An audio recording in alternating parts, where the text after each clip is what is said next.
Hey everyone, welcome to the first episode of Jeanette's unfiltered Christmas movie critiques that no one asked for, but you are getting them anyway, because what else is there to do in 2020 than watch Hallmark, Lifetime, Hulu, Netflix Christmas romance movies and critique them? Everybody does it, we know they do, but we love them anyway, do we not? Well, usually. Today, I am going to be critiquing one that I absolutely hated.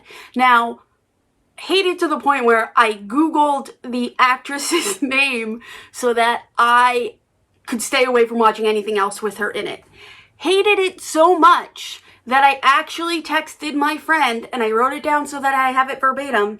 I just said, "She's toxic, bro." I've also been coming up with Christmas puns that include the C word, like, kids, if you're watching this, close your ears, Mrs. Cunty Claus. I'm sorry guys, this I guess is rated PG-13, although I guess that word would be rated R.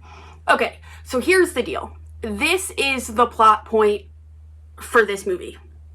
So it's a fancy, big city wedding planner.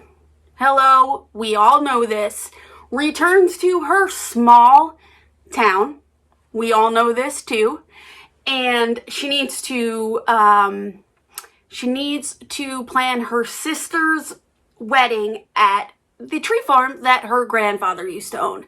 Now, mind you, the sister was getting married in Fiji. And then she decides, while looking at photo books, oh, you know, I made this wish on this wishing tree. Every Christmas movie has a wishing tree. Did you guys have a wishing tree? I certainly didn't.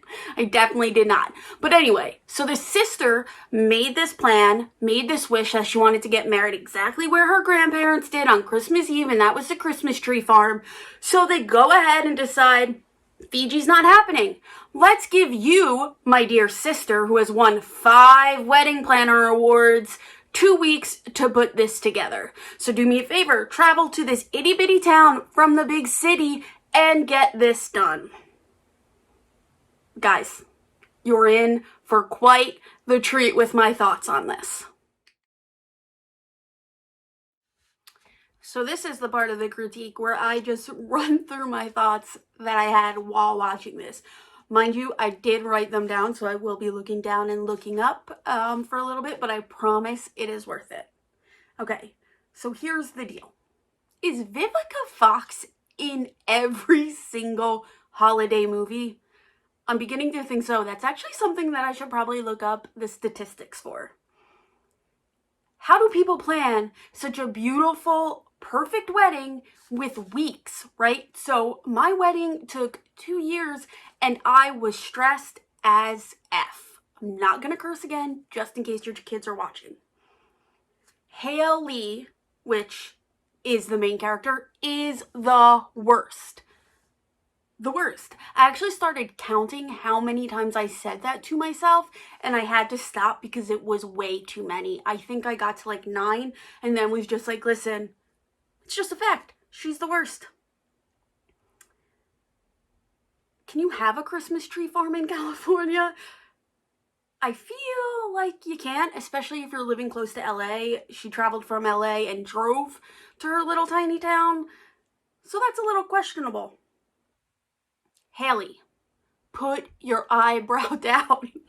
Please, stop putting it up and being all judgmental. Do small towns like this really exist? Right? And it's not just this movie, it's in a lot. There are small towns where everybody's helping each other. I grew up in a 1 square mile town, and I don't think that if I had to throw together a wedding that the bakery down the street would be like, sure, I can help you, or the church would be like, here, take all our lights, or the diner would be like, sure, I'll cater this meal because I used to be this really fancy chef. I don't think that happens, but if you do know of a town like that, do me a favor, drop a comment below, because I would love to visit for next Christmas, and then I could have my own holiday movie.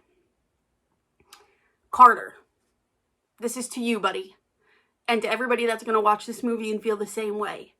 Stop holding on to your childhood crush. She is toxic. She's awful. She's everything that people warn you about. Go to a therapist. Talk to her about it. She'll definitely tell you to let it go.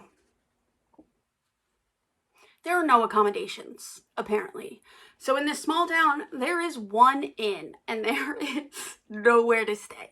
If I'm a wedding planner, 5-time award-winning planner, by the way, I'm pretty sure I would have checked that before I decided, yeah, I'm going to throw this wedding in like 2 weeks. It's going to be amazing. Because let's be honest, if I were a wedding guest and somebody was like, the day before I was supposed to show up, we still don't have someplace for you to stay, I'm not going. For my wedding, I believe there was like this mix-up with people trying to get that discount on the wedding rooms, right? And it wasn't happening, and I was so stressed, and I was like, oh my god, nobody's going to come because they're not going to do this, blah, blah, blah, blah. So not having accommodations and people still showing up is bollocks. It's bollocks. Pure bollocks. Again, Carter. She is not amazing. She is awful. And yes, I did scream that at the TV. She's awful. Then there's the thought that, like, do all Christmas movies promote cheating?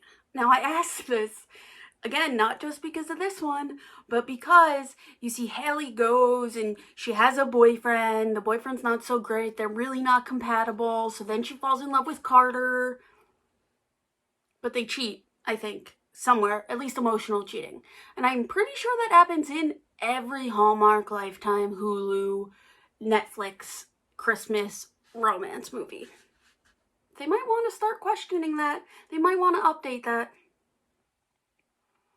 Then, Haley is so scared of this huge snowstorm, right? She was like, oh my goodness, it's going to ruin everything. We're not going to be able to have the wedding. Okay, but you still plan the entire wedding to be outside. As a 5-time award-winning wedding planner, yep, I'm still dropping that in there because it was a huge point. That's what she was. You don't have an alternative option? No? No alternative option? Those are my thoughts, friends. I'm sure you'll have the same if you give this movie a shot.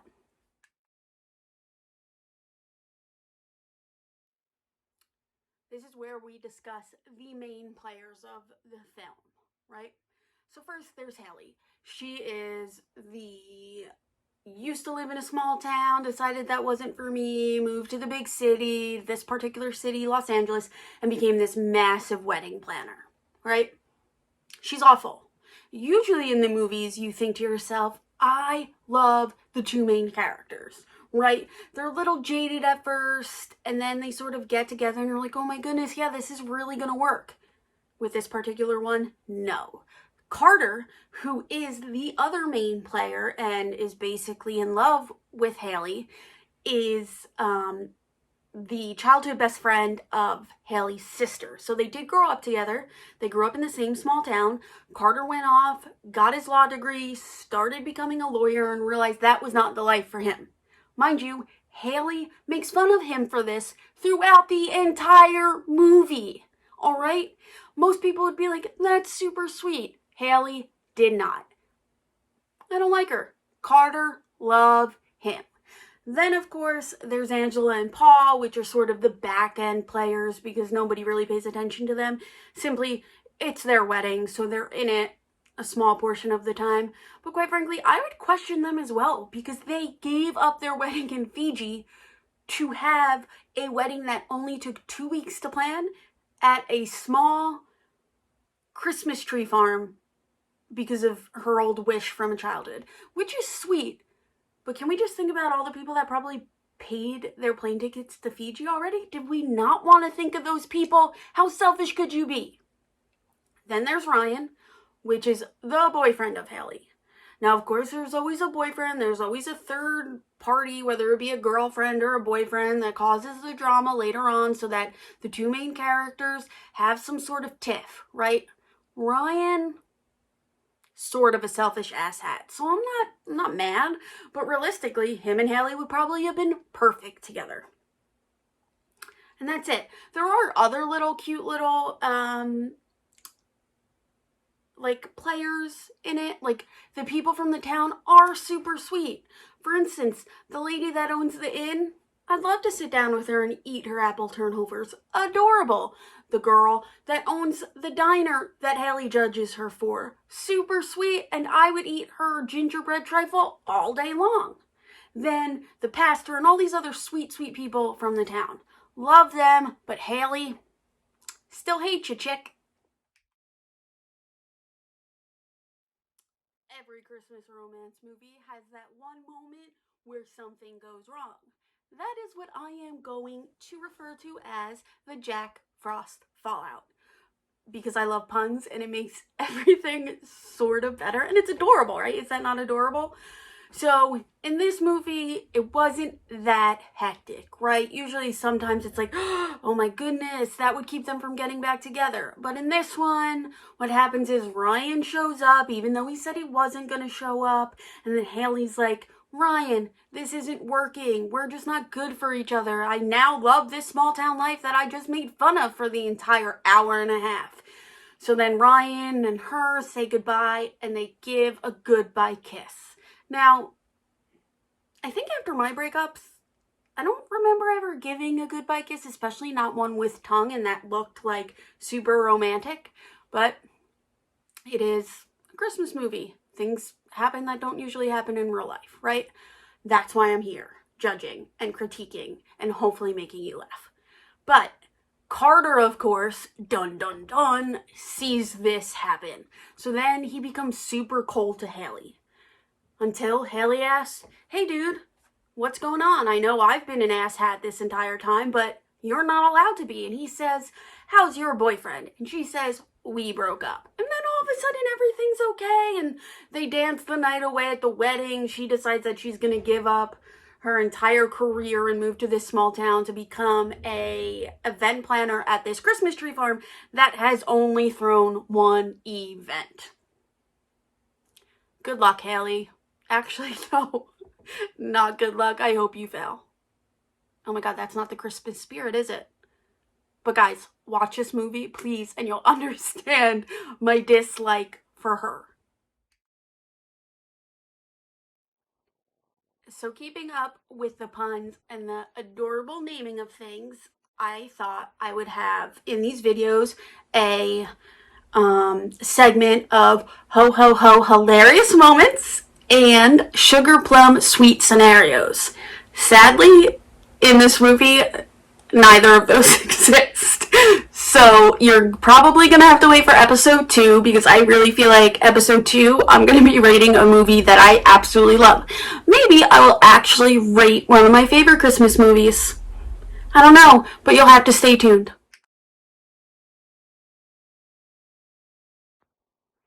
If you've watched enough of these Christmas movies, you know that they are basically like the TV version of Aesop's Fables, right? They always have a life lesson.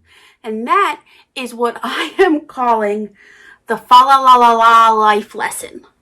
Another pun, but it is so cute, is it not? Plus, it's so much fun to say. So this one is actually directly quoted from the movie. Let me say it without trying to laugh. Slow down and smell the pine needles. In other words, don't get attached to your job and don't let it make you become a horrible person with no time in your life for the things that really matter. But I'm pretty sure if they said it that way, it wouldn't have been taken so well. Alright, so it's time to rate the movie, right? I am going to give this one a 1 out of 5 gingerbread men. And the gingerbread men that I get is like the burnt one that nobody really wants to eat and that's not decorated that well. So if you're looking for a film to simply make fun of or be like, what is happening here? Watch this one. Or if you want to feel good about yourself because you're better than Haley as a person, watch this one too. Thanks, guys. Have a glorious day.